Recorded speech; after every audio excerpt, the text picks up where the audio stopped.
Have you ever poured your heart and soul into trying to help someone you really care about, only to have them just push you away? It's one of the most frustrating feelings in the world.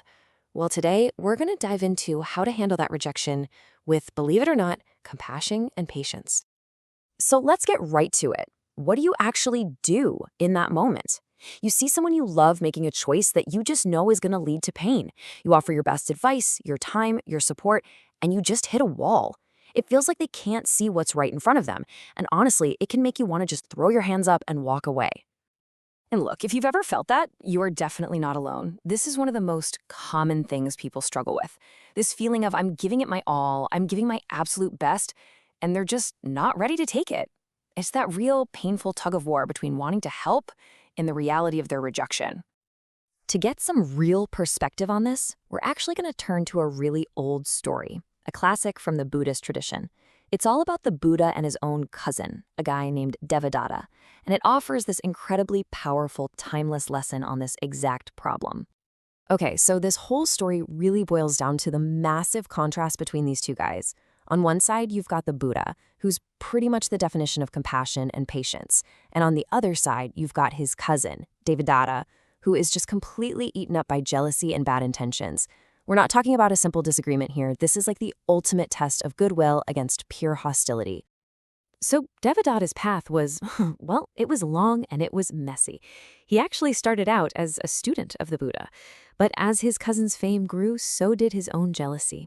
And it got so bad that he was actively trying to kill him.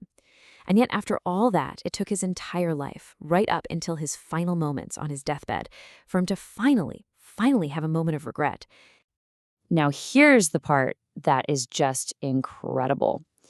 Even while Devadatta was literally plotting murder, the Buddha said this about him. He said he was thinking day and night about how to help the very person who wanted him gone. His compassion never, ever faded, even when his help was being violently thrown back in his face for decades. And that brings us to the core lesson of this entire story. We just have to accept that people learn on their own schedule. For some, that schedule is really long, and that's not a reflection on you or how good your help is. It's just the reality of their own journey, their own mindset, and how they see the world. So, great story, right? But how do we actually use this ancient wisdom in our own messy modern lives? Well, let's break it down into 3 really clear principles that can guide us the next time our help gets rejected. It all comes down to a simple 3-step framework. First, you protect yourself. Then, you practice patience and empathy. And finally, you always stay willing to help. Let's dig into what each of these really looks like in practice. Okay, principle number 1. This is the absolute foundation, and it's non-negotiable. You have to protect yourself first. And no, that isn't selfish. It's actually the only way you're going to be any good to anyone else in the long run. And protecting yourself here doesn't mean building a fortress around your heart. It means protecting your core, your character. Don't let their chaos drag you down or make you compromise your own values. Because let's be real, you can't pull someone out of a hole if you're not standing on solid ground yourself. All right, once you've got your own oxygen mask on, so to speak, the next step is a huge shift in your mindset. It's about making a conscious choice to be patient and empathetic, especially when everything inside you wants to scream.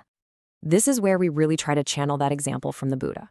We have to remember that everyone has their own internal clock for learning and growing. Your job isn't to force their clock to speed up.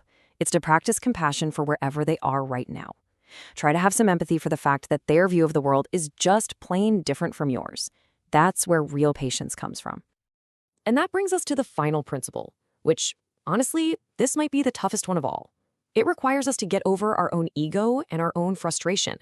It's this commitment to always be willing to help, no matter what's happened before. This is so important. So often, after being rejected over and over, we finally give up. But then, months or even years later, that person finally gets it. They learn their lesson, and they come back asking for help. And what do? Our ego wants to jump in and say, "See, I told you so."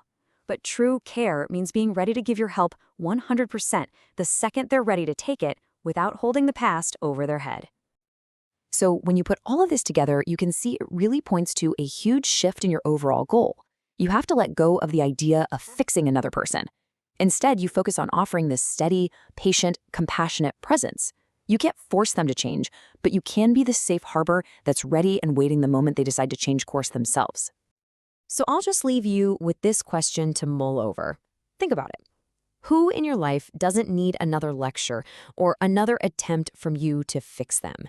Who just needs to know that your patient, unwavering compassion is there for them whenever they're finally ready to accept it?